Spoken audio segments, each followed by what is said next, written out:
Hi friends, అందరూ నమస్కారం. దేశవ్యాప్తంగా ఉన్నటువంటి ముఖ్యంగా తెలుగు ప్రజలకు, ఉద్యోగులు మరియు పెన్షనర్లకు ఈపీఎఫ్ఓ నుంచి మనకు కనీస పెన్షన్ పెంచాలని డిమాండ్ ఎప్పటి నుంచో వస్తుంది. అది ఎంతకు 7,500కు. అయితే దీనికి సంబంధించినటువంటి ఇటీవలి ఒక ఇన్ఫర్మేషన్, ఒక ఆర్టికల్ అయితే వచ్చేసింది.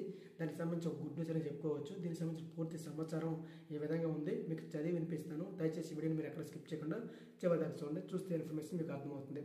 సో ఎవరైనా సరే ఈ అప్డేట్స్ మీరు త్వరగా రావాలి, పొందాలి అనుకుంటే మాత్రం మీకు క్లియర్ కట్గా వివరించి తెలియజేస్తాను. ఉద్యోగులు మరియు పెన్షనర్లకు సంబంధించినటువంటి ప్రతి ఒక్క అప్డేట్ మన ఛానల్ వస్తూ ఉంటుంది. కాబట్టి ప్రతి ఒక్కరి ఛానల్ని సబ్స్క్రైబ్ చేసి బెల్ ఐకాన్ అయితే యాక్టివేట్ చేసి ఉంచుకోండి. ఇంకేమాత్రం మనం ఆలస్యం చేయకుండా మనం వివరాలు ఏంటనేవి చూసేద్దాం. అయితే ఈపీఎఫ్ఓ కనీస పెన్షన్ పెంచాలని ఉద్యోగులు ఎప్పటి నుంచో డిమాండ్ చేస్తూ ఉన్నారు. 1000 రూపాయల పెన్షన్ వస్తుండగా దీనికి 7,500 రూపాయలు పెంచాలని కోరుతున్నారు.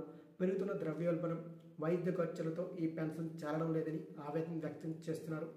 2024-25 ఆర్థిక సంవత్సరానికి పీఎఫ్ డిపాజిట్లపై వడ్డీ రేటును ఖరారు చేయడానికి ఫిబ్రవరి 28న జరిగే ఈ భేటీలో దీనిపైన ఈపీఎఫ్ఓ సెంట్రల్ బోర్డు ప్రకటన చేస్తుందని ఆశతో ఉద్యోగులు, పెన్షనర్లు అయితే ఉన్నట్టుగా సమాచారం అయితే వస్తుంది.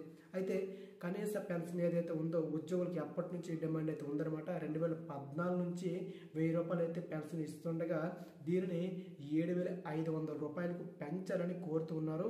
అయితే ఇటీవల కాలం చూస్తున్నాము, పెరుగుతున్నటువంటి ద్రవ్యోల్బణాలు, ఖర్చులు, వ్యయాలు ఎంత ఉన్నాయి అనేది విపరీతంగా పెరిగిపోతున్నాయి. కాబట్టి సో ఉద్యోగులు కేవలం దీనికోసం అయితే ఎదురు చూస్తున్నారు, 7,500 రూపాయల పెన్షన్ కోసం.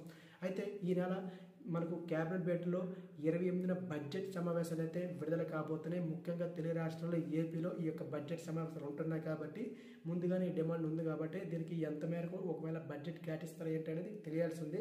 ఉద్యోగులు మరియు పెన్షనర్లకు అదే కనుక నిర్ణయం తీసుకుంటే 7,500 వస్తుంది. సో పెంచుతున్నారా లేదా అనేది తెలుసుకోవాలనుకుంటే ఈ నెల 28 దాకా వెయిట్ చేయాల్సిందే. సో మరింత ఇన్ఫర్మేషన్స్ తెలియజేస్తుంటాయి. కాబట్టి ఛానల్ మీరు డైలీ ఫాలో అవుతుండండి. సో ఇది ఫ్రెండ్స్ ఈ వీడియో.